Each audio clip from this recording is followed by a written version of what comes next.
نیومدن مهمونی ها، اومدن که یا پیروز بشن یا کشته بشن یا شهید بشن.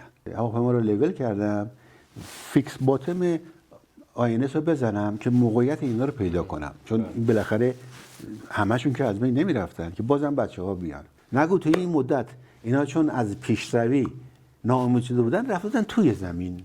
ما از بانک بلند میشدیم دوربیناشون تا جاسوساشون اونجا بودن ریپورت میدادن که بلند شدن. چون از مرز که من رد شدم که هنوز به هیچ جایی نرسیدم، تمام پایگاه های سر راه داشتن تیراندازی میکردن. کور. حالا جالب اینه که مثلا من اونا رو به عنوان ناجی میدیدم، اونا هم همین حالت داشتن نسبت من، یعنی زن لور که با مرد غریبه صحبت نمیکنه. از بوشهر بلند شد رفت که تلمبه خونه این رو پالایشگاه بصره رو بزنه، پالایشگاه کویت رو زد. تا اینو کشیدم یک سرعت عجیبی حرکت کرد. تازه من فهمیدم با چه سرعتی دارم میام پایین. بعد که برگشتیم اومدیم پایین میگم من دیدم از جلوش برق میزنه، فکر می‌کردم انعکاس خورشیده، یعنی به اون تیراندازی هم کرده بودن. چه جوانای رعنایی. ما صدپایی تو جنگ نمی‌پریدیم، هممون زیر 10 پا می‌پریدیم. صدپایی به راحتی می‌ریدیم. زیر 10 پا؟ آره دیگه، نباید ما رو ببینن. زیر 10 پایی که زمینه که دیگه. نه دیگه، خودش میشه حدود 3 متر دیگه.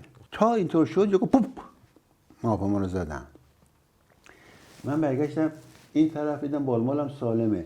همونطور که داشتم می اومدم یادم جلوی پام یه چیز انقدیه داره میسوزه. یهو یه کسی با ابهت داشت می اومد. ما همه پیرو خط رهبریم. حدود 15 سانت توی زره پنتریت میکنه بعد منفجر میشه. یعنی هیچ تانکی از دست این فرار نمیکنه. فقط شانسی که آورده بودم اینا جایی که هواپیما زمین خورده بود تشخیص داده بودن، داشتن اونو میزدن. هواپیما یه 4-5 کیلومتر از من جلوتر خورده بود زمین. توپا از بغل گوش من میرفت سوت میکشید ولی به من کاری نداشت. من دیدم میگفتش که اینها جوانا رو گذاشتن پرواز. اولا جوانای ما همه اوآر بودن، همشون رو آموزش‌های لازم رو دیده بودن، همشون هم با معلم میفرستادیم. جنگ دیگه که تو نمیتونی متکی باشی به این 4 تا پیرمرد. نقدارم بزرگ میشه و خوزستان سوا شده. اگه نباشم که توضیحی ندارم، اگه باشم میگم بابا بودم، جنگیدم، موفق نشدم، ولی اگر قرار باشه بیرون باشم نمیتونم به جوابی بدم.